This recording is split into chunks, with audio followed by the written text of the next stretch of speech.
In the realm of American politics, where the intricacies of governing and public opinion converge, Chris Christie, the former governor of New Jersey, raises a critical question. He asks us to ponder our choice of leadership, transcending party lines, as he scrutinizes the current state of affairs in a place like Nashua, New Hampshire. Walking down Main Street, Christie encounters citizens from across the political spectrum, Democrats, Independents, and Republicans alike, who express concerns about the Republican Party's capacity to govern effectively. They lament that the party appears more inclined towards destruction than constructive governance. In this pivotal moment, they demand a convincing reason to cast their votes in favor of the Republican cause.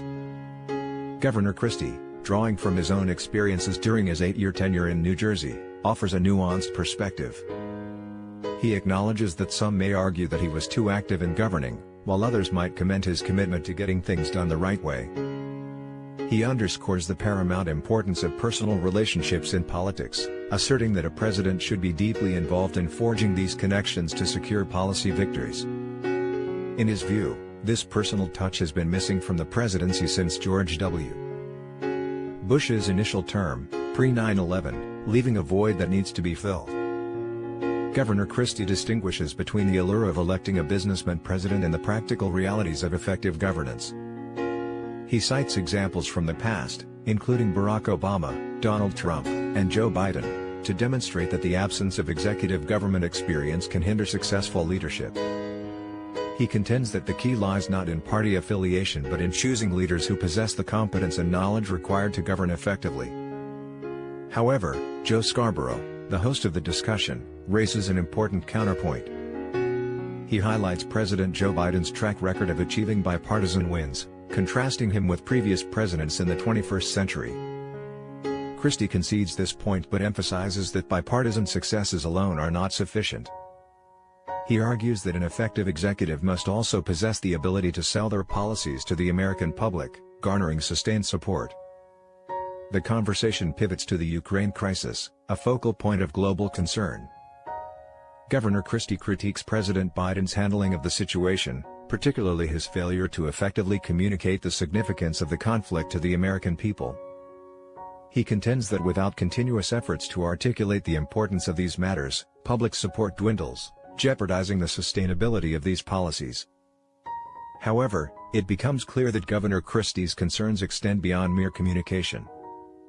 He argues that Biden's approach to supplying weapons to Ukraine has been too cautious. Christie believes that a bolder stance is necessary, asserting that Vladimir Putin, the Russian president, understands only the exercise of significant power. He dismisses the notion of risking nuclear war based on gut instinct but suggests that firmness and strategic calculations can deter Putin's aggression. The discussion delves into the complexities of balancing support for Ukraine with the potential risks posed by a Russia that has shown little restraint. Christie maintains that Putin's historical behavior indicates that he retreats when confronted with a credible assessment of the situation that threatens his power.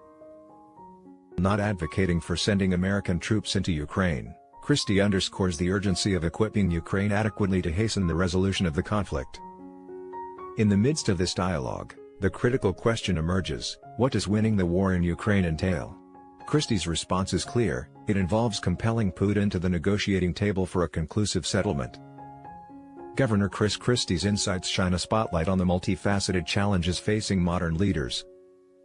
The conversation underscores the importance of not only effective governance but also the ability to rally public support for critical policies. It prompts us to reflect on the qualities we seek in our leaders and the nuanced demands of leadership in a complex world.